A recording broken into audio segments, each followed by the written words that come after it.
እንኳን አደረሳችሁ የእግዚአብሔር ቤተሰቦች። ሰኔ 12 ሊቀ መላእክት ቅዱስ ሚካኤል የመላእክት አለቃ ቀኑ የሚታሰብበት ብዙ አይነት ድርጊቶችን ያደረገበትና ስላደረጋቸው ተአምራቶች ታሳቢ ሆኖ የሚውልበት ቀን ነው። ከስንክሳሩ ላይ አነብላችኋለሁ። በዛ ውስጥ ያሉትን ሐሳቦች እያንሸራሸርኩኝ በዓሉን አብረን እንድናከብር የእግዚአብሔር የአምላካችን ቅዱስ ፍቃድ ይሆንልን። ሊቀ መላእክት ቅዱስ ሚካኤል ሁላችንም ይባርከን። በራእየ ዮሐንስ ምዕራፍ 12 እና በትንቢተ ዳንኤል ምዕራፍ 12 ላይ ስለ ቅዱስ ሚካኤል ኃያልነት እንደተጠቀሰ ሁሉ በ12 ሊቀ መላእክት ቅዱስ ሚካኤል ሰኔ ላይ እንዲህ ባለ ደማቅ ሁኔታ ይከበራል። በጣም ደስ የሚለኝ ቀን ነው። በክረምት ነው። በዛ ላይ ተማሪዎች እጅግ በጣም ጓጉተው የሚጠብቁበት ቀን ነው። ስለዚህ ከስንክሳሩ ላይ አነብላችኋለሁ። የነፍስ ማዕድ ክፍል 37። አንድ አምላክ በሚሆን በአብ በወልድ በመንፈስ ቅዱስ ስም ሰኔ 12 በዚህች ዕለት የከበረ የመላእክት አለቃ የመልአኩ የቅዱስ ሚካኤል መታሰቢያውን በዓል ያከብራሉ። የሚያከብሩበትም ምክንያት እንዲህ ነው። እስክንድሪያ በምትባል ከተማ አክላውጳትራ የተባለች ወይም ክሊዮፓትራ ማለት ነው፣ ኪልፓዴር ይሏታል፣ የተባለች ንግሥት የንጉሡ በጥሊሞስ ልጅ ዙሃል በሚባል ኮከብ ስም ያሰራችው ታላቅ ምኩራብ ነበረ። የኮከቡ ስም ዙሃል ይባላል። ጣዖቱም በዛ ኮከብ ስም የተሰየመው እንመጣበታለን፣ ዙሃል ምን ማለት እንደሆነ። ሰኔ በባተ በ12 ቀን በዚያ ምኩራብ ሕዝቡ ተሰብስቦ ታላቅ በዓል ያደርጉም ነበረ። በዚያ ምኩራብም ውስጥ ዙሃል የሚሉት ታላቅ የነሐስ ጣዖት ነበረና በዓሉ በሚከበርበት ዕለት ብዙ ፍሪዳዎችን ያርዱ ነበረ። አባ እለእስክንድሮስም እስከተሾመበት ዘመን ድረስ ለዚያ ጣዖት እንዲህ ሲያደርጉ ኖሩ። ይኸውም 300 ዓመተ ምህረት ተፈጽሞ 4ኛው ምዕት ውስጥ ነበረ ይላል። እዚህ ላይ እንደምንረዳው እጅግ በጣም ልናስተውለው የሚገባው ምንድን ነው? ይህ ዙሃል የሚባለው ጣዖት የነሐስ ጣዖት የኮከብ ስም ያለበት ልክ ዛሬ በቤተ ክርስቲያናችን ውስጥ እንደ ጣዖት ሆኖ የሚመለከው አውደ ነገሥት አይነት ማለት ነው። በምኩራብ ነበረ ነው የሚለው። እየሰማችሁ ከሆነ በዚህም በምኩራብ ውስጥ ዙሃል የሚባል ነበረ ይላል። እንግዲህ ቤተ ክርስቲያናችን አውደ ነገሥትን አትቀበልም። ቤተክርስቲያናችን አውደ ነገሥትን አታስተምርም። በአውደ ምሕረትም ይሁን በየትኛውም ሕግጋት ውስጥ የጥንቆላ መጽሐፍቶችን አትቀበልም። ግን በውስጥ እንደ ባህል ሆኖ ሲወርድ ሲወራረድ የመጣ ነው ተብሎ ጥበብ ነው ተብሎ የሚመለክ ልክ እንደ ነሐሱ ጣዖት የቆመ ባይሆንም በቤት ውስጥ ግን በአይምሮ ውስጥ ግን በልቦና ውስጥ ግን እንደ ጣዖት ቆሞ ጥበብ ነው፣ ይሄ እኮ የቤተክርስቲያናችን ሀብት ነው እየተባለ ለተለያየ አይነት ስራ እንጠቀምበታለን ብለው መርጌታ ገሌ ነኝ የባህል ሕክምና ለዚህ በሽታ እንጠቀምበታለንና ይህን ከኪንታሮት ከስንፈተ ወሲብ ከአይነ ጥላ ከቡዳ ከቁራኛ ምናምን እናላቀቃለን ብለው ይዘረዝሩታል። ይሄ ሁሉ ግን የአውደ ነገሥት ውጤት ነው እና እንደ ጣዖት ሆኖ የቆመ ግን በምኩራብ ነው የሚለው። አስቡት፣ አስተውሉ። አባ እለእስክንድሮስም እስከተሾመበት ጊዜ ድረስ ነበረ። ይሄውም እስከ 300ኛው መቶ ክፍለ ዘመን ጊዜ ድረስ ማለት ነው። አኪላስ እለእስክንድሮስና አሪዮስ ሶስቱ የቅዱስ ጴጥሮስ ደቀ መዛሙርት ነበሩ። እንግዲህ ይህ አባ እለእስክንድሮስ የሚባለው ጳጳስ ደግሞ በንግስና ዘመኑ ይሄም ጣዖት ሊመለክ ይፈልግ ነበር፣ ግን እግዚአብሔር ሊያስቆመው ፈለገ። አባ እለእስክንድሮስም በእስክንድሪያ ከተማ ሊቀ ጵጵስና በተሾመ ጊዜ ጻድቁ ቆስጠንጢኖስ በነገሰ ጊዜ የክርስትና ሃይማኖት ስለተስፋፋች ያን ጣዖት ሊሰብረው ወዶ ሳለ ጎስቋሎች ሰዎች ከለከሉት። በቤታቸው ውስጥ አቴቴ ኮተት ይሄ ባዕድ አምልኮ ምናምን እንደ ባህል ነው። ይሄ እኮ አቴቴ ማለት ማርያም ናት፣ አቴቴ ማርያም ተብላ ሁሉ የምትጠራለች። ጎስቋሎች ሰዎች ሲል ከህዝቡ ጋር ተደምረው ይሄ እኮ የጥንት ባህላችን ነው፣ ለምን እንተወዋለን? ይሄ እኮ የአባቴ እናቶቻችን የእናቴ አባት ከራማ ነው፣ እንዲሁም ደግሞ ይሄ እኮ ከጥንት የመጣ የሀገራችን አንድ ቅርስ ነው፣ ለምንድን ነው የምንተወው? እየተባለ ዛፉንም ቅቤ መቀባቱንም በዓል ማክበሩንም ምኑንም በምንቃወምበት ሰዓት እንደሚሉት ማለት ነው። ተቃውሙት የተባሉት ማናቸው? ጎስቋሎች ሰዎች ይላል። አሁን እነዚህ ጎስቋላ የተባሉ ሰዎች በሁለት ነገር የተጎሳቆሉት፣ በትምህርት ማጣትና ባዕድ አምልኮን በማምለክ በሁለቱም በኩል ተጎሳቁለዋል። ሌላው ደግሞ ጎስቋላ ሲል ትምህርት እጥረት ያለባቸው ብቻ ሳይሆን ባህልን እንደ ሃይማኖት ችክ ብለው ይዘው ልቀቁ ሲባሉ እምቢ የሚሉ ችክ የሚሉ ሰዎች አሉ። በሌላ ከስር ስለምንመጣበት ነው። እነዚህ ምን አይነት ሰዎች እንደሆኑ ከለከሉት ይላል። እንዲህም አሉት፣ እኛ በዚህ ቦታ ይህንን በዓል ማክበርን ለምደናል። እነሆ ከአንተ በፊት 18 ሊቃነ ጳጳሳት አልፈዋል፣ ይህንን ልማዳችንንም አልለወጡብንም ይላል። ይገርማል በጣም 18 ሊቃነ ጳጳሳት በዛ ቦታ ላይ ተሹመው ይሄ ዙሃል የሚባለውን ጣዖት ከቤተ ምኩራብም ከአካባቢውም ከህዝቡ ላይም ማስወገድ አልቻሉም። ልክ አሁን እንዳለንበት ዘመን ማለት ነው። ከቤት ውስጥ አቴቴ ጨሌ አውጡና ጣሉ ማለታችንን እኛን ይቃወማሉ። እኛን እንደ ጠንቋይ፣ እኛን እንደ መተተኛ፣ እንደ አስማተኛ ይወስዳሉ። እንዲሁም ጨሌውን የሚያመልኩት እናቶች ግን በቤታቸው ውስጥ ጨሌ አስቀምጠው ንስሐ አባቶች ሊያመልኩ ጸበል ሊረጩ ሲመጡ ግን አስወጡ አይሏቸውም፣ አይከለክሏቸውም። እንዲያውም የሚሳተፉ አባቶች ሁሉ አሉ። የሚገርማቸው ባዕድ አምልኮ ላይ ሁሉ የሚሳተፉ አሉ።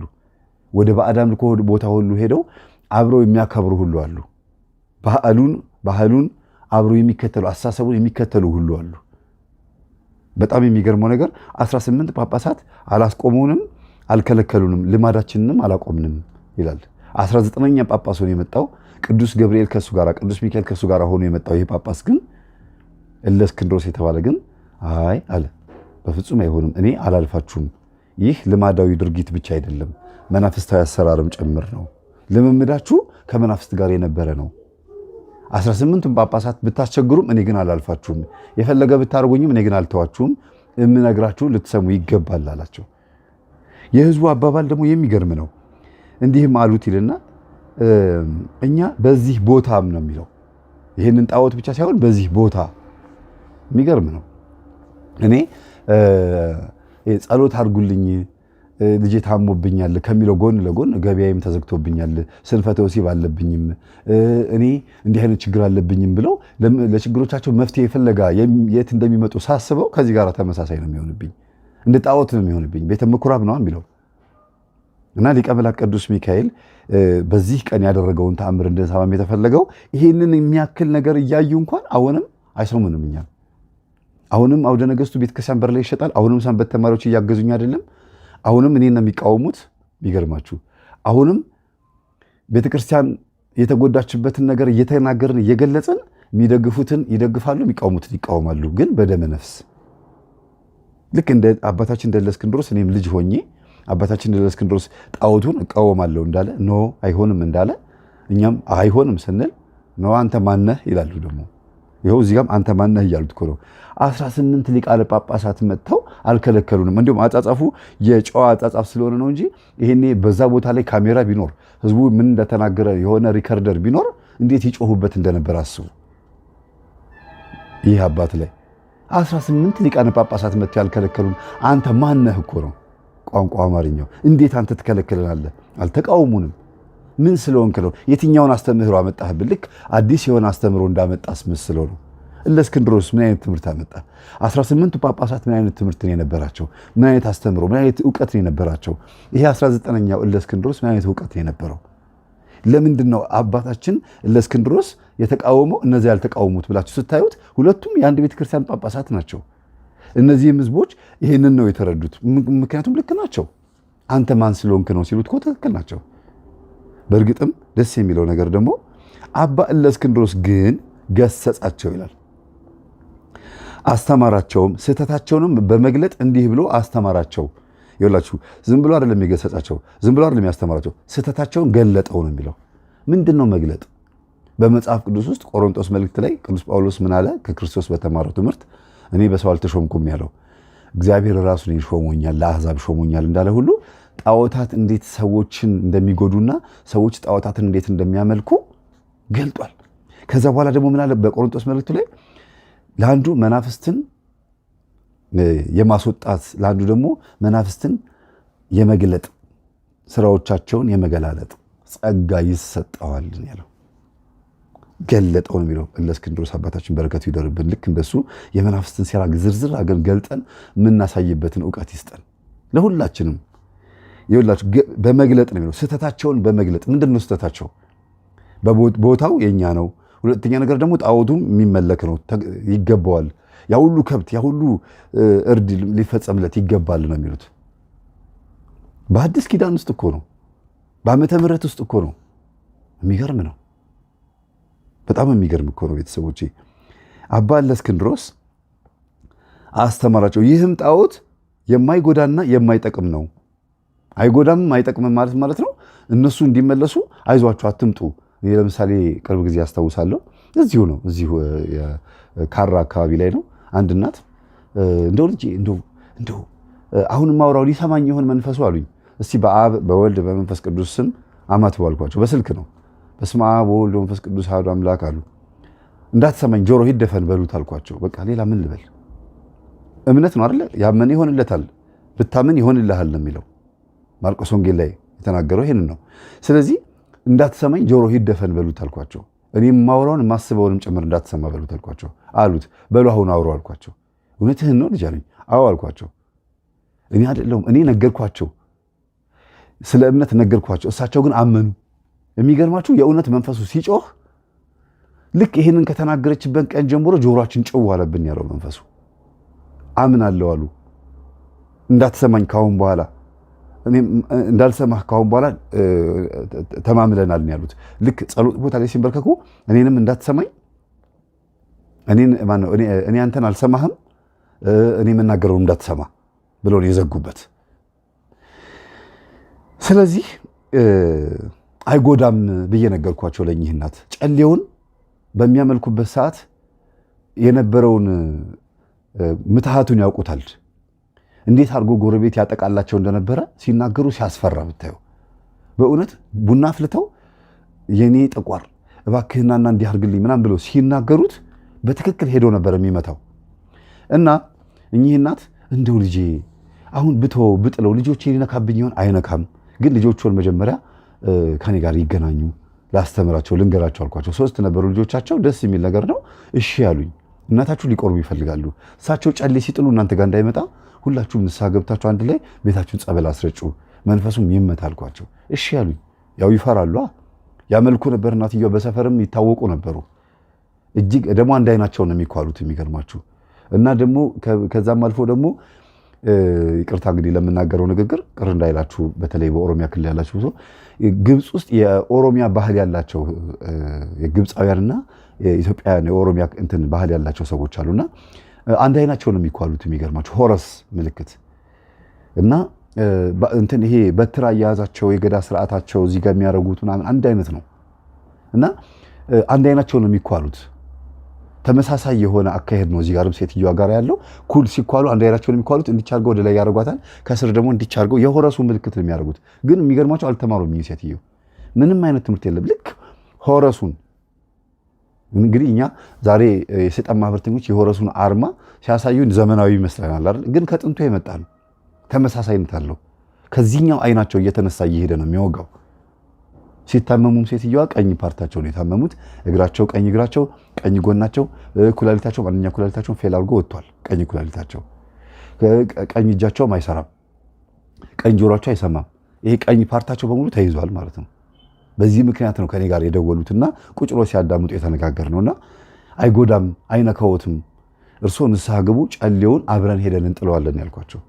በሚገርም ሁኔታ ጨሌውን እዛው ያመልኩት የነበረው ወንዝ ላይ ሄደው እንዲጥሉት ተስማምተን ልክ 15ኛው ቀን ላይ ንስሐ ገብተው 15ኛ ቀኑ ናቸው ጊዜ ላይ ልጆቻቸው የእናታቸውን ክርስትና ስም እየጻፉ ሲሰግዱ እሳቸውም ደግሞ እየጸለዩ 15ኛው ቀን ላይ ጨሌው የት እንደገባ ጠፋ። በራሱ ጊዜ ጠፋ። ወስደውም አልጣሉትም፣ ካዱት። ይገርማል በጣም። ወይ አይምሯቸውን ሰጉሯቸው ወስደው ጥለውት ይሆናል። እንዳንል እግራቸው አይሰራም። ወይ ደግሞ አእምሯቸውን ሰውሯቸው ሽንት ቤት ጥለውት እንዳንል አይንቀሳቀሱም። ሴትዮዋ ከተቀመጡበት አይነሱም። ከልጆቻቸው መካከል ደግሞ እንደዚህ የተገለጠ መንፈስ የለም ጨሌው። በጣም ነው የሚገርመው። ግን ምናልባት የሚጠረጥሩት ቡና ጠጪ ብለው የሚጠሯት የነበረች ጎረቤት ድሮ ፍረዱልኝ ብላ ትመጣ የነበረች ጎረቤት ወይም እስቲ ቡና አፊና ጠቋርሽን ጠይቂልኝ ተቸግር ያለው ገሊት አስቸግራኛለች እባክሽን በሷ ጉዳይ ላይ ያለው ነገር ተመልከችልኝ እያሉ ይመጡ የነበሩ ሴትዮ አሉ። ታሞ በነበረበት ሰዓት ይሄንን ንስሐ እየገቡ እንደሆነ እየቆረቡ እንደሆነ ማነው ሊቆርቡ እንደተዘጋጁ ተናግረው ነበረ። እኚህ እናት ወስደውት ሊሆን ይችላል ብለው ነው የሚያስቡት። የራሱን ሰዎች አምጥቶ አስወሰደ ማለት ነው። እና አይጎዳምና አይጠቅምምም አላቸው። ጨሌው አይጠቅምምም አይጎዳምም ከማን ጋር ስላሉ? ከዚህ ጻድቅ ሰው ጋር ስላሉ። ሌላው ይህ ጻድቅና ቅዱስ የተባለው ቆስጠንጢኖስ ደግሞ በጣም የሚገርም የተባረከ ንጉሥ ነው። የክርስትና ሃይማኖት ስለተስፋፋች ያንን ጣዖት ሊሰብረው ወዶ ጎስቋሎች ከለከሉት ነው የሚለው። ይሄ ቆስጠንጢኖስ የንግሥት እሌኒ ልጅ ቆስጠንጢኖስ የተባለ ሰው ቤተክርስቲያንን ያስፋፋ፣ ለክርስቲያኖች ሕግን ያወጣ። ይጨቆኑ ነበረ። በዛ ሰዓት ክርስቲያኖች ይበደሉ ነበረ። በጣም ጣዖት አምላኪዎች በሮማ ሀገር ውስጥ በጣም እጅግ በጣም ከባድ የሆነ በደል ያደርሱባቸው ነበርና ሲሞቱ በስርዓት እንዲቀበሩ፣ ቤተክርስቲያን እንዲሰራላቸው፣ እንዲሰባሰቡ፣ እንዲጸልዩ ፈቀደላቸው፣ አስፈቀደላቸው። እሱም ክርስቲያን ስለሆነ ይሄ ሁሉ መብት አልነበራቸውም ክርስቲያኖች። የሚገርማችሁ ክርስትና በተስፋፋበት በሮም ውስጥ ማለት ነው መብት አልነበረ፣ ጣዖት ስለነበረ ዋናው አምልኮ ዋናው እና አይጎዳምም አይጠቅማችሁም። እርሱንም የሚያመልክ ሰይጣናትን ያመልኳቸዋል። ምክሬንስ ብትሰሙ ቀድሞ እንደነበረ አድርጌ ይህንን በዓል እሰራላችኋለሁ አላቸው ይላል። የአምላካችን ስሙ የተመሰገነ ይሁን። ይኸውላችሁ ቃል በቃል ለሚናገረው እርሱንም የሚያመልክ ሰይጣናትንም ያመልካል። ወያችሁ ጣዖቱን የሚያመልክ ሰይጣናትንም ያመልካቸዋል። ጣዖት ውስጥ ያለው ማን ነው እያለ ነው? ሰይጣን ነው እያለ ነው። ጨሌ ውስጥ ያለው ማን ነው እያለ ነው? ሰይጣን ነው እያለ ነው። አውደ ንግሥት ውስጥ መንፈሳዊ መስሎ ቤተክርስቲያን ላይ እንደ ጣዖት የቆመብን ነገር አለ። ባዕድ አምልኮ። በነገራችን ላይ ባዕድ አምልኮ ውጭ ብቻ አለ የሚለው ቤተክርስቲያንም ራሱ የባዕድ አምልኮ አስተሳሰብ አለ። ያ ጣዖት ነው። የአእምሮ ውስጥ ያለ የቆመ ጣዖት ነው። ምንም እንኳን በአውደ ምሕረት ባይሰበክም በአእምሮ ውስጥ በተለይ መሪጌታ የሚባለው ማዕረግ ያላቸው ከቤተክርስቲያን አፍርሶ ወጣ የተባለ ቄስ ወይም ደግሞ የአገልጋይ የነበረ ሰው የሚጠቀምበት ትልቁ የቢዝነስ ሲስተሙ ነው። አውቆ ጸሎት መጽሐፍ ይዞ ቤተክርስቲያን መጥቶ ሲያሸረግድ ምን ሲል ይታያል፣ ግን አይደለም። ውሸት ፎቅ የሰሩ አሉ። ፎቅ የሰሩ በዛው በቤተክርስቲያን አካባቢ ላይ ከህዝቡ እያደናዘዙ እየወሰዱ እዚህ ግባ የሚባል ደሞዝ የሌላቸው ምንም ቄስ አንድ ቄስ እንዴት ነው ፎቅ ሊሰራ የሚችል? ከየት ያመጣል? ምንም አይነት ንብረት የሌለው 4G+3 ፎቅ ይሰራል? አይሰራም። ስለዚህ ምንድን ነው የሚለው እዚህ ጋር ሰይጣንን እያመለካችሁት ነው በጣዖት ውስጥ። ብትሰሙኝ ቀድሞ እንደነበር አድርጌ ይህንን በዓል እሰራላችኋለሁ። የትኛውን በዓል? ይህንን እነሱ ከጎን አስታከው የሚያመልኩት በዓል የሆነ መልካም የነበረ በዓል ነው። ልክ ግንቦት አንድ የእመቤታችን ልደት ነው ስንል፣ በዚህ በኩል ደግሞ አቴቴ ጨሌው ደግሞ ቡና እየተፈላ እየተጨፈረ፣ አሁንማ ጭራሽ ተዉት፣ ዘምኖ ሙዚቃ ተከፍቶ እየተጨፈረ ነው የሚታደረው። ማርያም ለተወለደችው ኢየሱስ ለተወለደው በገና ጊዜ ዳንኪራ በሸራተን ርችት ይተኮሳል። የነጮች በዓል ጊዜ ነው። የእኛ ደግሞ ተዉት፣ ዳንኪራ ነው። ዝሙት የሚፈጸምበት ጊዜ ሆኗል።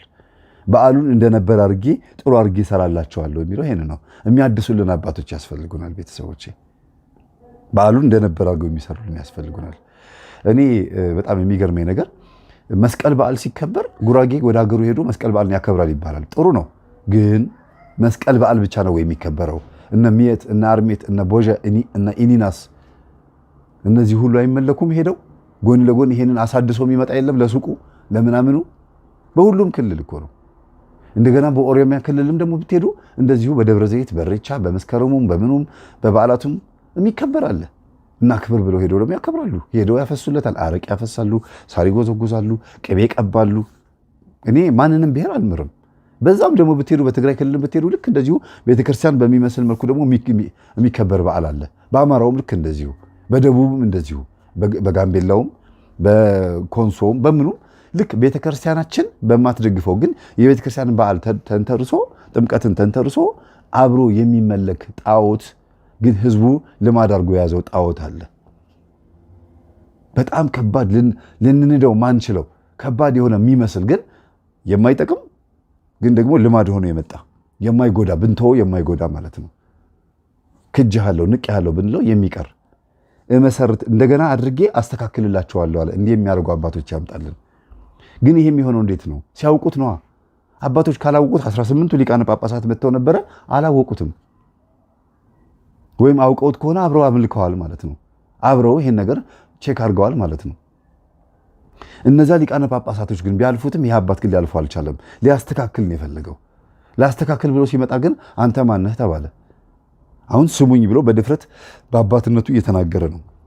አስተካክልላቸዋለሁ፣ ይኸውም ጣዖቱን እንድንሰብረው ምኩራቡንም እንድንባርከውና በከበረ መልአክ በመላእክት አለቃ በሚካኤል ስም ቤተክርስቲያን አድርገን እንድንመሰርተው እንድንሰይመው ይህንን አዛለው አለ።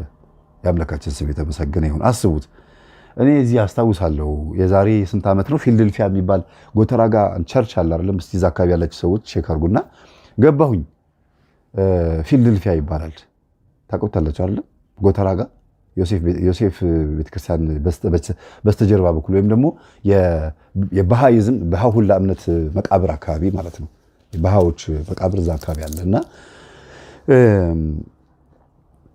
ምንድነው ገባሁኝ፣ ሰተት ብዬ ገባሁኝ እና አንድ ዋናውን ሰው ማናገር እፈልጋለሁ አልኳቸው። የፕሮቴስታንቶች ቸርች ነው። ምንድነው አለኝ። ጥያቄ መጠየቅ እችላለሁ አልኩት። ትችላለህ አለኝ። ፊልድልፊያ ምን ማለት ነው አልኩት። ፊልድልፊያ ማለት ቤተክርስቲያን የተመሰረተችበት ከሰባቱ አብያተ ክርስቲያናት ውስጥ የአንዷ ቤተክርስቲያን ቦታ እንዲሁም ደግሞ ክርስትና የተስፋፋበት ኖ ፊልድልፊያ የሚለው ምንድን ነው ትርጉሙ አልኩት። እውነቴን ነው የምላችሁ። ከዛ ማለት አለኝ ፊልድልፊያ ቃሉ ትርጉሙ ምንድን ነው? መጽሐፍ ቅዱስ ውስጥ ፊልድልፊያ ማለት ምን ማለት ነው? እኔ ፊልድልፊያ የሚባለው ቦታ ላይ ምን ተሰራ አላልኩም። የቃሉ ትርጉም ምንድን ነው ያልኩ አልኩት። አላወቀው። ሌላም ሰው ጠየቁ። ሴትም ኳየር ነበረች እያጸዱ ነበርና አላወቅኩትም ማለችኝ። ፊልድልፊያ እኮ የጣዖት ስም ነው አልኩት። አለኝ የጣዖት ስም ነው። ጣዖት የሚመለክበት አገርም ስም ነው። በዛ ሰዓት ፊልድልፊያ ወደምትባል ቤተክርስቲያን ማለት ፊልድልፊያ በምትባል ሀገር ያለች ቤተክርስቲያን ማለት ነው። ለምሳሌ ባህር ዳር ጎንደር ወዳለች ቤተክርስቲያን ወይም አዲስ አበባ ወዳለች ቤተክርስቲያን እንደማለት ነው የተጻፈው። ግን ለቤተክርስቲያን ርዕስ እንዲሆን አልተፈቀደም። እንዴት ወደ ጎንደር ቤተክርስቲያን ስለተባለ ጎንደርን እንደ ቅዱስ ይደረጋል? ፊልድልፊያ ቤተክርስቲያን ማለት እኮ ጣዖት አምልኮ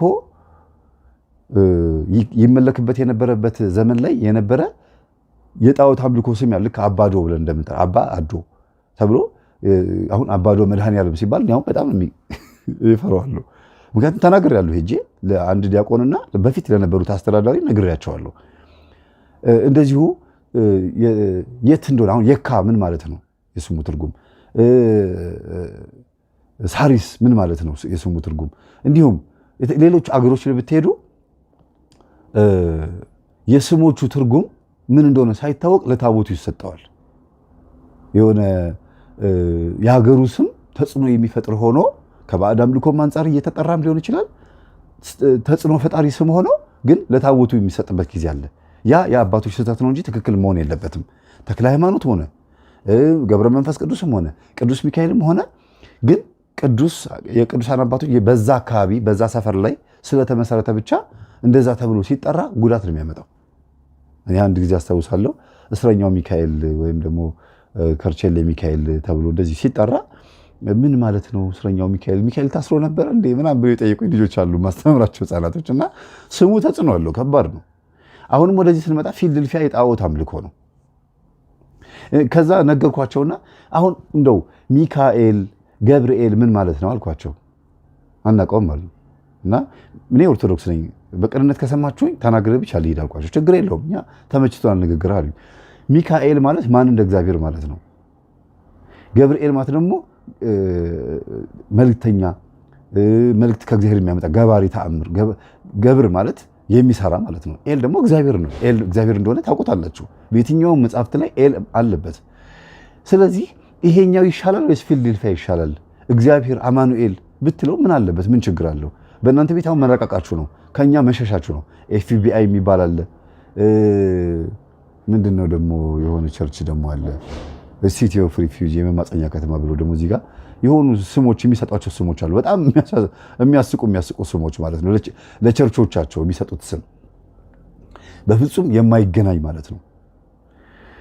ይሄ ሁሉ ሽሽጭ ኪዳነ ምሕረት፣ አርሴማ፣ መድኃኔዓለም ብለን እኛ በቅዱሳንም በመድኃኔዓለምም ስም የምንሰይመው ላለመቀበል ነው። ግን ትንቢተ ኢሳይያስ ምዕራፍ 46 ላይ ማነው 56 ላይ በቤቴና በቅጥሬ መታሰቢያ ሰጣቸዋለሁ ስላለ በስማቸው እናደርገዋለን። ይሄ እኛ የመጽሐፍ ቅዱሳዊ መሆኑ ማሳዩ ይሄ ነው። ለምንድን ነው ይሄን ያነሳሁት? በሚካኤል ስም መሰየሙ የበለጠ ጥሩ ይሆናል። እዚህ ጋራ ዙሃል የሚባለው ጣዖት ምን ጣዖት መሰላችሁ? በመላው ዓለም ዙሃል የሚባለውን በተለይ በብራዚልና በዚህ አሁን በአፍሪካ ውስጥ ደግሞ በግብፅ በተለይም ደግሞ ዙሃል የሚባለው በሮም ውስጥ ይመለክ የነበረው ጣዖት እጅግ በጣም ለየት ያለ የሚያደርገው ምንድነው? ሙስባሃ ወይም ደግሞ ተፍሲር ተብሎ የሚመለከው የጨሌ መንፈስ ነው። ዙሃል ጣዖቱን ይሰሩትና አንገቱ ላይ ምን ያደርጉበታል? ልክ ህንድ ሀገር ውስጥ የአበባ ጉንጉን እንደሚያስቀምጡበት ያንን ጨሌ ያደርጉበታል። ከዛ ጨሌው ወርዶ ወታች ወስዶ ወደ ብልቱ ነው የሚገባው። ወደ ብልቱ ገብቶ ከዛ በጀርባ በኩል ደግሞ ወደ መቀመጫው ይመጣል። ከዛ ደግሞ ከዚህ ከተከሻው ደግሞ ጨሌው እንደዚህ ብሎ መጥቶ ወደ ኋላ ዞሮ በዚህ ዞሮ ደግሞ ከኋላው በኩል ደግሞ ይጋጠማል ማለት ነው። ይሄ መላው ከወገብ በላይ መላው ሰውነታችንን ተቆጣጥሮ መንፈሱ እንዴት አድርጎ እንደሚይዝ ማሳያ ነው። ሌላው ዙሃል የሚባለው ኮከብ በሌላ ጊዜ እመጣበታለሁ። እጅግ በጣም አደገኛ ኮከብ ነው። ልክ ኦሪዮን ተብሎ እንደሚጠራው የተለያዩ የከዋክብት ስም እንዳላቸው ዙሃል የሚባል ጣዖት ደግሞ አለ፣ ኮከብ አለ። ይሄ ኮከብ ምን አይነት ባህሪ ያለበት? ራሄሎ የምትባለዋን ጣዖት አስቧት። በቃ እሷ ማለት ነች። ደም ይወዳል፣ እርድ ይወዳል፣ እጅግ በጣም ስትሪክት የሆነ ባህል ይወዳል። ትንሽ ዝንፍ ካለች መቅጣት ይወዳል። መስዋዕት ሲሰዋለት ደግሞ ስርዓት ጠብቀው እንዲያቀርቡለት ነው የሚፈልገው። ቀን እንድታልፍ አይፈልግም። የከብት መዓት ነው የሚፈልገው። ይኸው እዚህ ጋር ላይ ስለ ከብት ነው እንዲሰዋለት የሚፈልገውና አሁንም ስታዩት ደግሞ እርድ ተፈጽመው ሞራ ገላጮች ከብት አርደው ደም አፍሰው እንዲሁም ደግሞ ከብት አርደው የተለያዩ ጣዖት ምትሃቶች የሚሰሩ ሰዎች ናቸው። ይሄ ሁሉ የዙሃል የሚባለው ጣዖትና የነሐስ ባህሪ አስቡት። ነሐስ የሚባለውን ብረት የሚሰሩት ለሁለት ነገር ነው አባቶች ማዕዱን የሚጠቀሙበት። በመስቀል ሲሰራ በነሐስ መስቀል ሲሰራ ነሐሱን በድሮ ጊዜ በክብረ በዓላት ጊዜ ብቻ ነበር ይዘውት የሚወጡት። ሌላውን በብረት ብቻ ነበር የሚሰሩት። በወርቅ ወይም በነሐስ የሚሰራውን ግን ወይም በብር የሚሰራውን ግን ለበዓላት ጊዜ ብቻ ነው ይዘውት የሚወጡት እና ልዩ በዓላት በሚከበሩበት ሰዓት ብቻ ነው ይሄ የነሐስ መስቀል የሚመጣው። ይሄም ባህል ተከትሎ ደግሞ ነሐስ ሰርግ ሲሄዱ፣ ድግስ ቦታ ሲሄዱ ልክ እንደ ወርቅ ተክቶ እንዲሁም የማዕድኑ ባህሪ መናፍስቶች ሁለት አይነት ምልክቶች ያሳያሉ። ወርቅ በሚሆንበት ሰዓት ልጆቻቸውን እንዲሰጡ የወርቅ ጣዖት ሲሆን፣ ከወርቅ በታች ደግሞ ነሐስ ሲሆን ደግሞ ከብቶቻቸውን ንብረቶቻቸውን እንዲሰጡ፣ ከዛ በታች ብር ሲሆን ደግሞ በአካባቢያቸው የሚሰሩትን እርሻቸውን በሙሉ እንዳለ ንብረታቸውን እንዲሰጡ፣ ብረት በሚሆንበት ሰዓት ደግሞ በሚሄዱበት በሁሉም ቦታ ላይ ስለዚህ ጣዖት እንዲመሰክሩ የሚደረግበት አካሄድ ነው ያለውና የእያንዳንዱ ማዕድን ጣዖታት ሲሰሩ የራሱ የሆነ አካሄድ አለው፣ ትርጉም አለው። እኛ ልክ ለብሰን ተራ ልብስ ለብሰን ድግስ ቦታ እንደማንሄደው ሁሉ ወይም ደግሞ በጣም ጥሩ ልብስ ለብሰን ደግሞ ኪችን እንደማንገባ ሁሉ ማለት ነው። መንፈሱ በተለያየ አይነት ማዕድን የራሱን መልክ የራሱ የሚመለክበት ነገር ሲያሰራ ምን አይነት መስዋዕት እንደሚጠይቃቸው ይናገራልና ይህንን በሰፊው በሌላ ጊዜ ከዋክብት ተብለው ግን ጣዖታት የተሰሩላቸው ከዋክብቶች እንዴት ከኦሪዮን ጀምሮ ማለት ዛሬ ኦሪዮን ኮከብ እያሉ እነ መጋቢ ሐዲስ የሚያወሩት ምን እንደሆነ እዘረዝርላችኋለሁ፣ እመጣበታለሁ። ወደዚህ ልምጣላችሁና በከበረ መልአክ በቅዱስ ሚካኤል ቀን በዚህ ስም እንድናከብረው ምኩራቡንም እንድንባርከው ጣዖታትንም እንድናፈርስ ፍቀዱልኝ። ከነሱ ፍቃድ እየጠየቀ ነው። ማፍረስ ይችል ነበረ። ሳያስፈቅዳቸው አፍርሶ ኑ በሉ አስቀድሱ ማለት ይችል ነበረ። ልባቸው ውስጥ ያለውን መካድ አለባቸው፣ መፍቀድ አለባቸው። የሰው ልጅ ሳይፈቅድ የሰው ልጅ እግዚአብሔርን ፈቅዶ ማምለክ፣ ጣዖታትን ፈቅዶ መካድ አለበት። ስለዚህ ምንድን ያለው አግዙኝ አላቸው። ይኸውም ጣዖቱን እንድንሰብረው ምኩራቡንም እንድንባርከው በከበረ መልአክ በመላእክት አለቃ በቅዱስ ሚካኤል ስም ቤተክርስቲያን አድርገን እንድንሰይመው ነው። እባካችሁን አግዙኝ። እኛም ይህንን ታላቅ በዓል እንሰራለን አላቸው። ለቅዱስ ሚካኤል በዓሉን እናከብርለታለን። መቼም ሊቀ መላእክት ቅዱስ ሚካኤል በቤተ ክርስቲያን ውስጥ መታሰቢያ ሆኖ መክበሩ ጣዖታቱም ከመሻሩ ጋር በፍጹም አይገናኝም። ጣዖታቱ ሲሻር ሁለት ነገር ነው የሚሻረው። አምልኮ ባዕድ አምልኮም ይቀራል፣ ከብት እርዱ ይቀርላቸዋል፣ ኢኮኖሚያቸው ይስተካከልላቸዋል። ብዙ ከብት ነበር የሚያርዱት። ሁለተኛ ነገር ደግሞ ሊቀ መላእክት ቅዱስ ሚካኤል በራሱ ይባርካቸዋል። ለምን? ለገነት መንግሥተ ሰማያት እንዲበቁ ያግዛቸዋል። ዕብራውያን ምዕራፍ 1 ቁጥር 14 ላይም እንዲሁም የትንቢተ ዳንኤል ምዕራፍ 12 ላይም በመጨረሻው ዘመን ስለ ሰው ልጆች የሚቆመው ታላቁ መልአክ ቅዱስ ሚካኤል ይነሳል ነው የሚለው ቃል በቃል። የሚገርማችሁ እንዲሁም ራዕየ ዮሐንስ ምዕራፍ 12 ላይ የሚገርመው ነገር ሚካኤልና መላእክቱ ዘንዶውን ተዋጉት፣ አሸነፉትም፣ በሰማይም ስፍራ አልተገኘለትም ለዛ ለወደቀው መልአክ ነው የሚለው። ስለዚህ አሸናፊ የሆነው መልአክ ነው ስሙ የተሰየመው። በዕብራውያን 1:14 ላይ ሁልጊዜ ይህችን ጥቅስ በአእምሯችሁ እንድትጻፍ ስለምፈልግ ነው። መላእክቶች ሰዎችን ያግዛሉ፣ ይላካሉ፣ ያገለግላሉ ስለሚል በሚካኤል ስም ተሰይሟል። ከዛም የሚታረዱትም ላሞችና በጎቻችሁ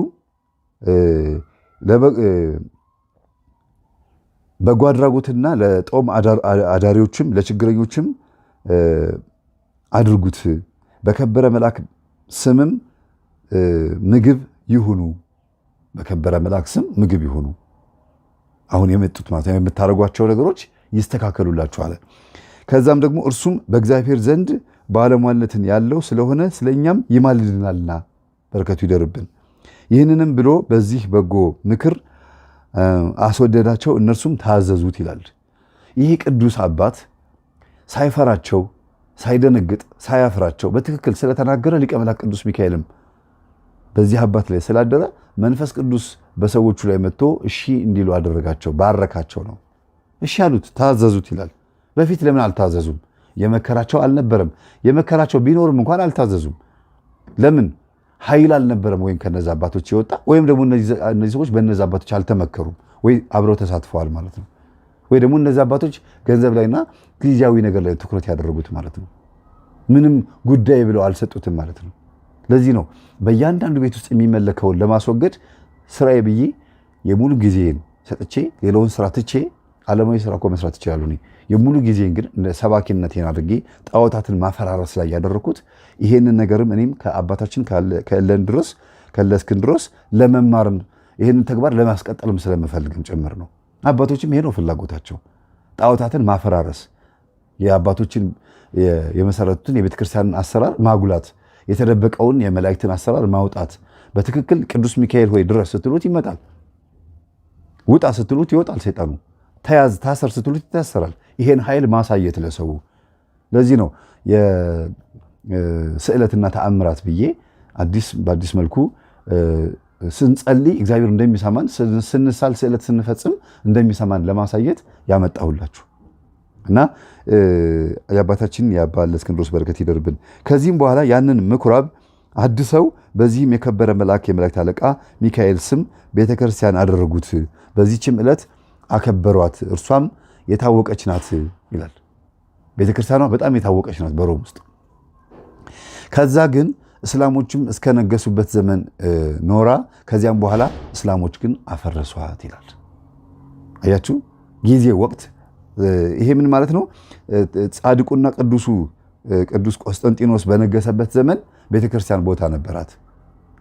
ከነገስታቶች አንጻር ነው እንግዲህ የሚፈርሰው የህዝቡ እምነት አይደለም፣ ግንቡ ነው የሚፈርሰው። ቤተክርስቲያን ሆነች የፈረሰችው። ያ ማለት ግን ቤተክርስቲያን ማለት ራሱ አስተምህሯ ሳይሆን የሚፈርሰው የቆመው ህዝቡ መጥተው የሚያመልክበት የሚታየው ኤግዚስት የሆነው ነገር ነው የሚፈርሰው። እስላሞች ግን መጥተው አፈረሰዋት ይላል። ይህም በዓል ተሰራ፣ እስከ ዛሬም ጸንቶ ይኖራል በዓሉ ማለት ነው። በረከቱ ይደርብን። ሊቀ መላእክት ቅዱስ ሚካኤል ይባርከን።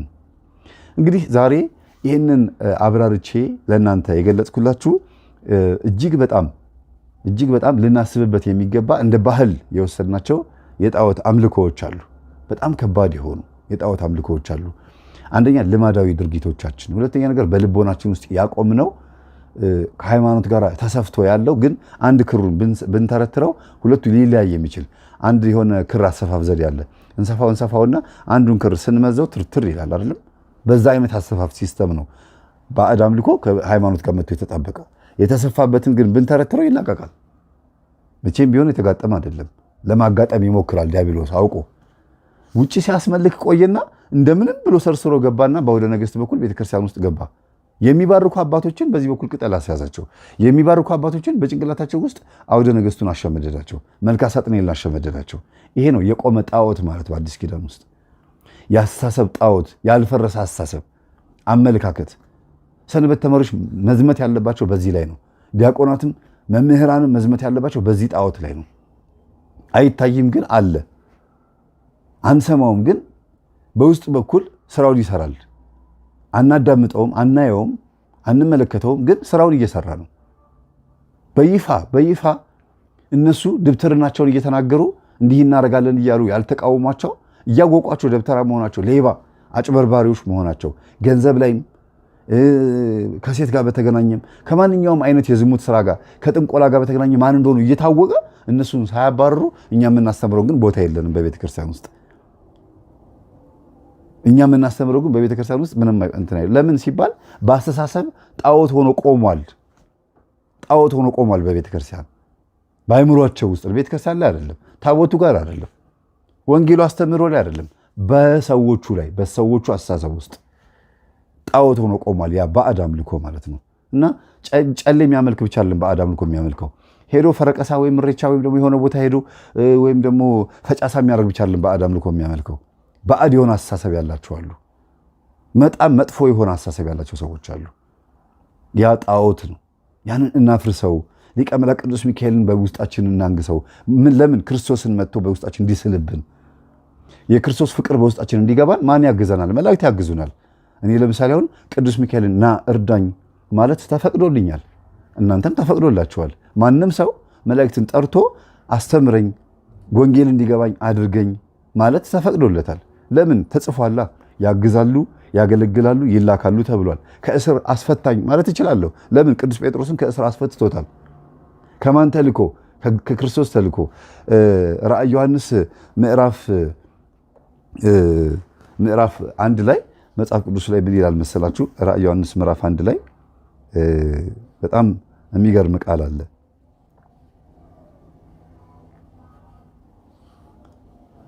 ቶሎ ይሆን ዘንድ የሚገባውን ነገር ለባሪያዎቹ ያሳይ ዘንድ እግዚአብሔር ለኢየሱስ ክርስቶስ የሰጠውን በእርሱም የተገለጠውን ይህንን ኢየሱስም በመልአኩ ልኮ ለባሪያው ለዮሐንስ አመለከተ ይላል። ስለዚህ መላእክቶች ምንድን ናቸው? ኢየሱስ ራሱ መጥቶ እኮ ለዮሐንስ መስጠት ይችላል። ለምን? ትራንስፖርት እንዳይሳፈር ነው። ባቡር ሆኖበት ነው። ከሰማይ ከአብ ቀኝ ተቀምጧል ከተባለበት ከዙፋኑ ወርዶ ገና ብዙ መንገድ ተጉዞ መጥቶ ለዮሐንስ ሲሰጠው ጊዜ ስለሚፈጅበት ነው መልአኩ በሮ መጥቶ የሰጠው ለዮሐንስ አይደለም። ድርሻ አላቸው የራሳቸው። ኢየሱስ ደግሞ ለማን ሰጠ? ለመልአኩ። መልአኩም ደግሞ መጥቶ ለዮሐንስ አመለከተው ይላል። ስለዚህ መላእክቶች ምንድን ናቸው? የሚላኩ የሚላላኩ ናቸው። ከኢየሱስ እንደመጡ ሁሉ ደግሞ እንደገና ደግሞ መልሰው ደግሞ ይላካሉ ይላል። ደግሞ ዕብራውያን ምዕራፍ 1 ቁጥር 14 ላይ ግቡና ይሁት የሚያግዙ ይላል። የሚላኩ የሚያገለግሉ። ሲያገለግሉ አንድ የቤት ሰራተኛ ወይም አንድ ዘበኛ ወይም አንድ የሆነ የቀጠራችሁት የድርጅት ሰራተኛ እንዴት ነው የሚያገለግለው? እስቲ ከቢሮ ብቻ ነው ወረቀት ወደ ሰራተኛ የሚያመጣ ወይስ ከሰራተኛው ደግሞ ወደ ስራ አስኪያጁ ደግሞ ቢሮ ያመጣል እንትን ወረቀት ያመጣል? የሚላላክ ወረቀት የምትላላክ አንዲት ተላላኪት ሰራተኛ ምንድን ነው የምታደርገው? ወረቀት ከዛ ወደዚህ ከዚህ ደግሞ ወደዛ ነው አይደል? ፕሮቴስታንቶች ምንድን ነው የሚሉት? ከእግዚአብሔር ብቻ ነው መላእክቶች ወደ ሰው የሚመጡት፣ ከሰው ግን ወደ እግዚአብሔር አያደርሱም። እግዚኦ መሐረነ ክርስቶስ። በጣም የሚገርም እኮ ነው። የሚያሳፍር ቃል እኮ ነው። አይደለም ከሰው ወደ እግዚአብሔር ቀርቶ እግዚአብሔር ሳያዛቸው አድርግ ብሎ ሳያዛቸው እንደራሴ ሆነው ተሹሞ አንደበት መዝጋት ይችላሉ። ካህኑ ዘካርያስን ቅዱስ ገብርኤል መጥቶ አንደበቱን እንደዘጋ ሁሉ ሂድና አንደበቱን ዝጋ ስትነግረው አልሰማም ይልሃል። ከዛ በኋላ አንደበቱን ዝጋው ምናምን ብሎ አልነገረውም እግዚአብሔር። ሂድና አብስረውን ያለው ሲያበስረው ግን አልቀበልም አለ ዘካርያስ። ዘጋው አንደበቱን። ስልጣን አለው። የእግዚአብሔር እንደራሴ ነው፣ መብት አለው። በጣም ብዙ ቦታ ላይ መላእክቶች ያገለግላሉና መጽሐፍ ቅዱስ በብዙ ቦታ ላይ መላእክቶች ኃይል እንዳላቸው ይናገራል። አገልግሎታቸውም ቅርብ ነው። ለዚህ ነው በመላእክት ስም ሲሰየም ከኛ ይልቅ ቅዱስ የሆኑት እነሱ ስለሆኑ እኛ ኃጢአተኞች ስለሆንን ይማልዱልናል። ምን ማለት ነው መማለድ? እባክህን አይምሮውን ክፈተው፣ እባክህን ገነት እንዲገባ እርዳው፣ ስምህን እንዲያውቅ፣ ክብርህን እንዲያውቅ፣ የማዳንህን ኃይል እንዲያውቅ እባክህን አይምሮውን ክፈትለት ብሎ ይላል። ወይም ደግሞ ራሱ አይምሮአችንን ይከፍትና የክርስቶስን የማዳን ኃይል እንድናውቅ ያደርገናል። እኔን አምልኩኝ አይሉም፣ ስገዱልኝ አይሉም። ምናልባት ምእመኑ ካለው ፍቅር አንጻር ከክርስቶስ አስበልጦ የወደደ መስሎ ሊታይ ይችላል እንጂ አያደርገውም። ቅዱስ ሚካኤልን አምላኬ ነው ያለ ፈጣሪ ነው ያለ ሕዝብ የለም፣ ያለ መጽሐፍም የለም። ስለዚህ መላእክቶችን ስንቀርባቸው ወደ ማን ነው የሚያቀርቡን? ወደ ራሳቸው ዓለም አይደለም የሚያቀርቡን። መላእክቶችን ስንቀርባቸው ወደኛ ዓለም። የኛ ዓለም ምንድን ነው? ከመላእክቶች በላይ የሆነችው ሰማያዊት ኢየሩሳሌም። ኤረር ራማ ኢዮር አረድ ቢቀጥለው እያለ ነው እንደዚህ የሚሄደው እና የኛ ዓለማችን ራሱ እኛ የምንኖርባት ከተማ ራሷ ከአምስተኛው ሰማይ ላይ ያለችው ወደ ምን ሄድባት ወደ ዓለማችን ያስገቡናል፣ ያደርሱን፣ ያገለግሉናል። እያንዳንዱ የዝናብ ጠብታ በመላእክት የተጠበቀች ነች። እያንዳንዱ የፀሐይ መውጣት መግባት፣ የቀን መፈራረቅ፣ የአዝርዕት መብቀል፣ የእንስሳት በህይወት መኖር የሁሉም በመላእክቶች የተጠበቀ ነው። ሰዎችም ልክ እንደዛ ማለት ነው። በገጸ ሰብ፣ ገጸ ንስር፣ ገጸ ላህም፣ ገጸ አንበሳ፣ ገጸ ሰብ አራቱ ኪሩቦች ማለት ነው። በትንቢተ ሕዝቅኤል ምዕራፍ 1 ገብታችሁ ብታነቡት እንዴት አይነት መልክ እንዳላቸው፣ እንዴት ዙፋኑ እንደሚሸከሙት፣ እንዴት አድርገው እኩል እንደሚራመዱ፣ ስርዓታቸው እንዴት እንደሆነ ይናገራል። ገብታችሁ አንቡት። ሕዝቅኤል ምዕራፍ 1 ስታነቡት እንዴት ደስ እንደሚል ብታዩ። እስቲ የቤት ስራ ልስጣችሁ። ይህን ትምህርት ከጨረሳችሁ በኋላ ሕዝቅኤል ምዕራፍ 1 አንብቡት። መላእክቶች እንዴት በሰልፍ እንደሚሄዱ እነዚህ ጽሁፎች ይታያችኋል። እዚህ ላይ ያሉት ጽሁፎች በቅደም ተከተል ነው ያሉት። እንዲያውም እዚህ ጋር ክፍተት አለ። በመላእክቶች መካከል ግን ክፍተት የለም። እኩል ይሄዳሉ፣ እኩል ይቆማሉ፣ እኩል እንደ ውሆች ይዘምራሉ። ውሆች ማለት የውሃ ድምፅ ፏ ሲል የሚሰማው ድምፅ ማለት ነው። እንደ ንብ ድምፅ ይሰማል፣ ክንፋቸው ሲጮህ ይላል። የእነዚህ መላእክቶች ክንፎቻቸው እንትን ብሎ ዓለም ፈጥሯል። ሌላም ርብራብ ፈጥሯል። የእግሩ መረገጫ የሆነውን ሌላኛ ዓለም ፈጥረዋል። ዙፋን ሆነዋል ማለት ነው። ዙፋኑን ይሸከማሉ ሲባል ይሄ ነው። አንደኞቹ መላእክቶች የእግዚአብሔርን መጋረጃ ይከፍታሉ። ሌሎቹ ደግሞ ያንን እንግዲህ እግዚአብሔር ሲል ብርሃኑን ማለት ነው፣ መለኮቱን ማለት ነው። ማንም ሰው አያየውም። የሚገርም አገላለጽ ነው። እነዚህ ይህን ያክል ስልጣን የተሰጣቸው መላእክቶች እዚህ መጥተው ሰውን አይሰሙም፣ ወደ እግዚአብሔር መልእክት አያደርሱም ሲባል ይገርማል። እንዲያውም እስከ መቼ ድረስ ነው የማትምራቸው ብሎ በመጽሐፍ ቅዱስ ውስጥ ሲማጸን እናየዋለን። እያንዳንዱ የመጽሐፍ ቅዱስን ቃል ጠቅሼ ባመጣላችሁ እጅግ በጣም ነው የምትገረሙት። እባክህን ኢየሩሳሌምን እስከ መቼ ነው የማትምራት? ይህን ሕዝብ እስከ መቼ ነው የማትምረው ብሎ መልአኩ ለመነ ይላል። 70 ዓመት ድረስ ተቆጣሃት ይችን ሕዝብ ይህችን ሀገር ይላል። ይለምናሉ። አሁን ምንድነው በቤተ ክርስቲያናችን ውስጥ በመላእክት ስም የሚነገድ፣ በጠንቋይ ቤትም በመላእክት ስም የሚነገድ አለ። ሁለቱም ቦታ ላይ ጠንቋይ በነገራችን ላይ የሚካኤል ስዕል የሚለጠፍበት፣ የማርያም ስዕል፣ የገብርኤል ስዕል የሚለጠፍበት ጠንቋይ ቤት ካጋጠማችሁ እሱ ድሮ ደብተራ የነበረ ሰው ነው በስሙ የሚነግደው። የድብትርና አካሄድ የነበረው ሰው ነው። ክዶ ጥሎ የወጣ የሚጠነቁል። እኔ በስነ ስርዓት የማውቃቸው እንዲሁ አገልጋይ ሆነው እንደገና ቤታቸው ደግሞ የሚካድሙ የሚጠነቁሉ ሰዎች አሉ። ቤታቸው በይፋ በስም ላውጣ ብል እንኳን አወጣቸዋለሁ። በይፋ በአገልግሎት ደረጃ የሚታወቁ እና ከባድ ነው ቤተሰቦቼ። ስለዚህ በአይምሯችን ላይ ጣዖቱ ቆሟል። የት አለ አምጣው ካላችሁ እዚህ ውስጥ አስተሳሰብ ውስጥ ነው ያለው። ሲናገር ትሰሙታላችሁ። ሲያወራ እሱ ማለት ጣዖት ነው። አውደ ነገሥት ጥበብ ነው ብሎ የሚያስብ እሱ ጣዖት እያመለከ ነው። በአይምሮ ላይ የቆመ ጣዖት አለ። በልቦናው ላይ የተከለው ጣዖት አለ። መፍትሄ ስራይ ጥንቆላ አይደለም ብሎ የሚያስብ እሱ ጣዖት እያመለከ ነው። መልካ ሳጥናኤል ተደግሞ ገቢሩ ተፈጽሞ ቅጠላቅጠል በጥሶ መርጌታ በሚል ስም የባህል ሕክምና እሰጣለሁ የሚል ሰው እሱ ጣዖት እያመለከ ነው፣ እያስመለከም ነው። የጣዖት ግብርም እያሰጠ ነው። ይሄን አርጊ ይላል እኮ። ዝም ብሎ እኮ አይደለም የሚሰጠው እኮ። እያንዳንዱ በፈቃድ ነው። እግራችሁ ከቤት ተነስቶ እዛ ቦታ ስትሄድ እኮ ፈቅዳችሁ ነው የሄዳችሁት። እንዴት ነው የማይቀበላችሁ?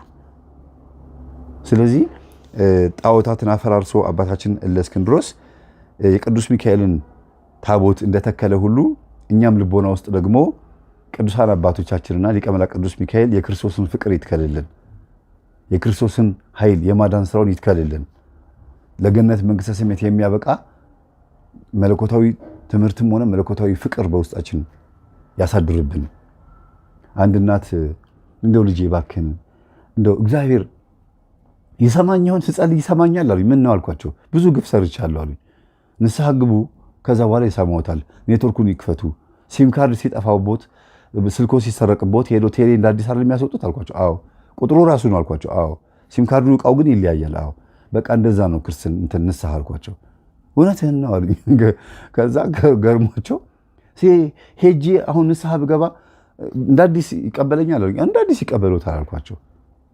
እንዴት ነው ይሄ አስተምህሮ በህዝቡ ልቦና ውስጥ ሊሰርጽ የሚችለው ብላችሁ አስቡ።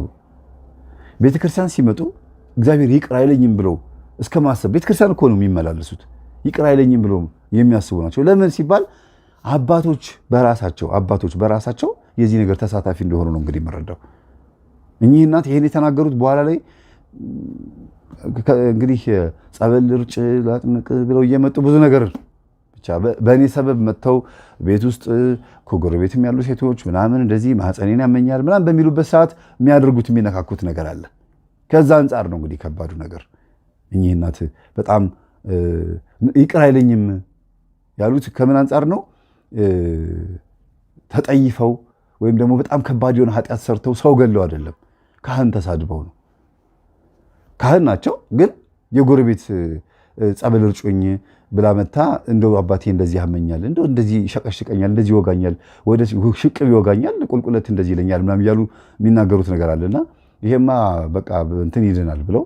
በነገራችን ላይ በዚህ አጋጣሚ ድጋሚ እናገራለሁ። መገናኛ እግዚአብሔር ቤተክርስቲያን በር ላይ እጅግ አደገኛ የሆነ ደብተር አለ። ሰንበት ተማሪዎችም ካህናትም ዲያቆናትም የሚፈሩት እዛው ቅዳሴ ሊያስቀድሱ የሚመጡ ሰዎች ምናልባት ይሄን ትምህርት የምታዳምጡ ሄዳችሁ ማየት ትችላላችሁ። አንድ አስተዳዳሪና አንድ ካህን ነው ዲያቆን ገለዋል ነው የሚባለው በመተት። ለምን እንዲህ ታደርጋለህ ተብሎ ሲቃወሙት በጥላ ወጊ ገደላቸዋሉ። እና ምንድነው የሚያደርገው?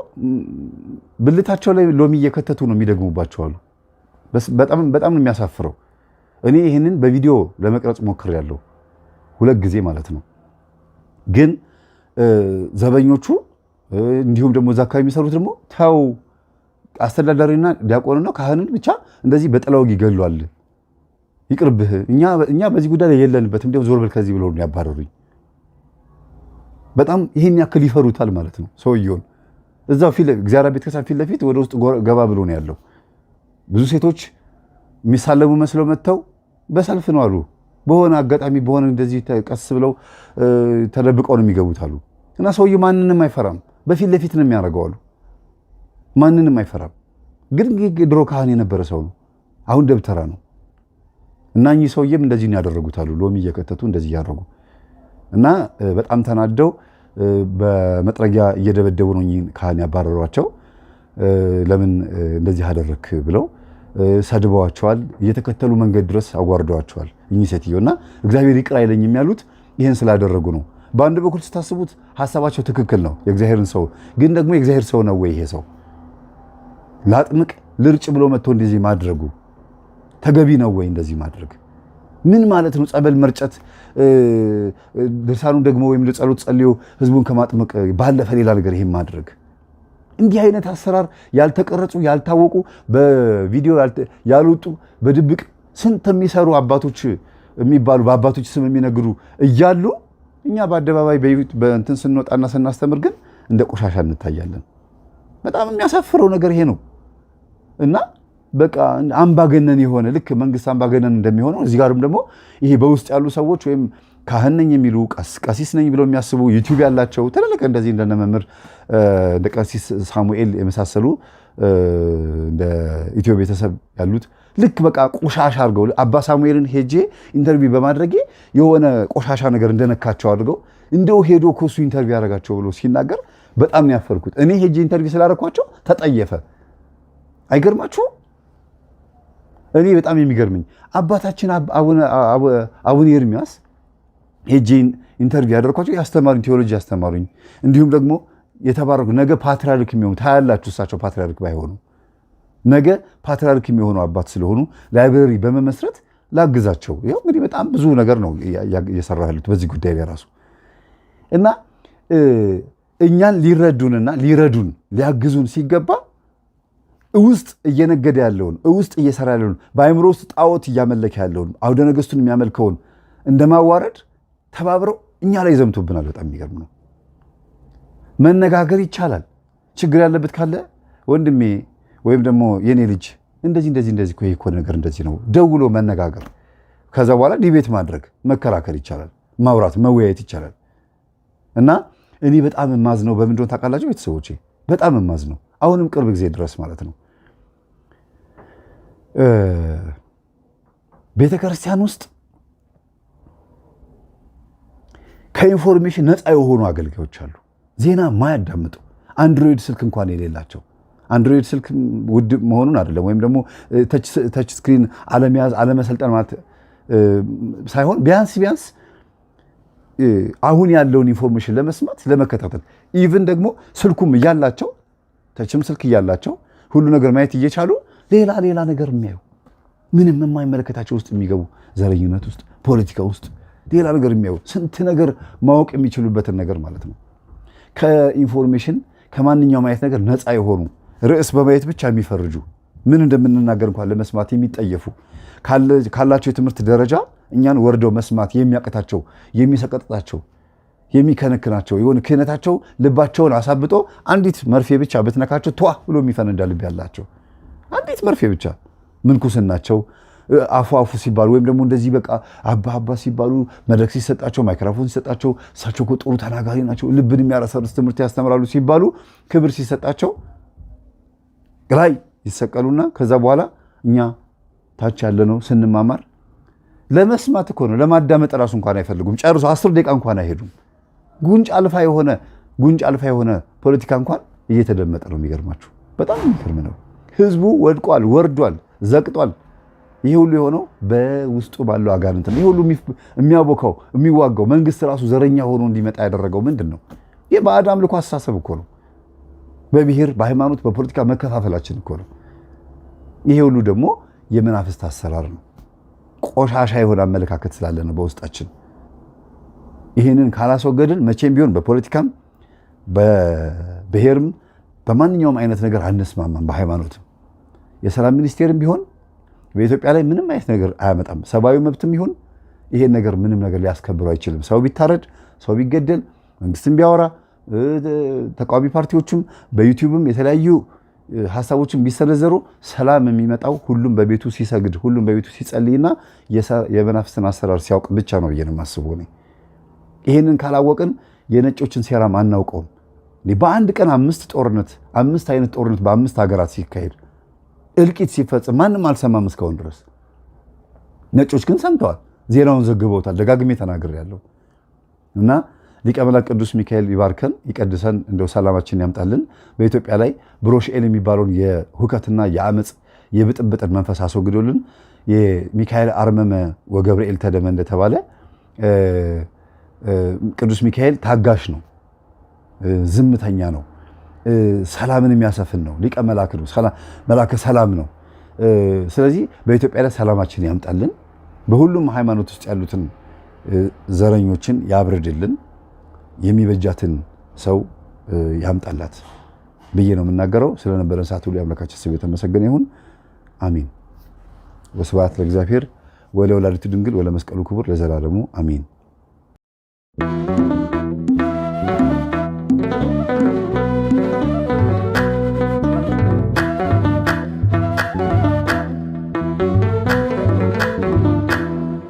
ሚካኤል መላእክት ሐመልማል መኑ ከማከልኡን ሚካኤል ሚካኤል እመላእክት አመልማል መኑ ከማከልኡን ሚካኤል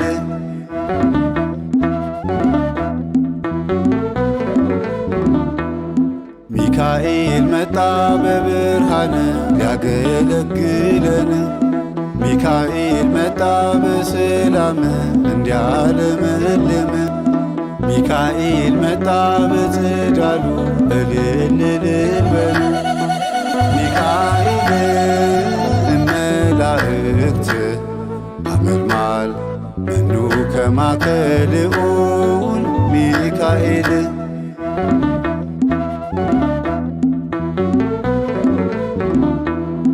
ሚካኤል ሄደ ወደ ሰማይ የጌታዬን ፊት ላይ ሚካኤል ሄደ ወደ ጠላት መርዙን ሊያከሽፍበት ሚካኤል ሄደ ወደ ልዑል ይቅር በላቸው ሊል ሚካኤል እመላእክት አመልማል መኑ ከማከልኡን ሚካኤል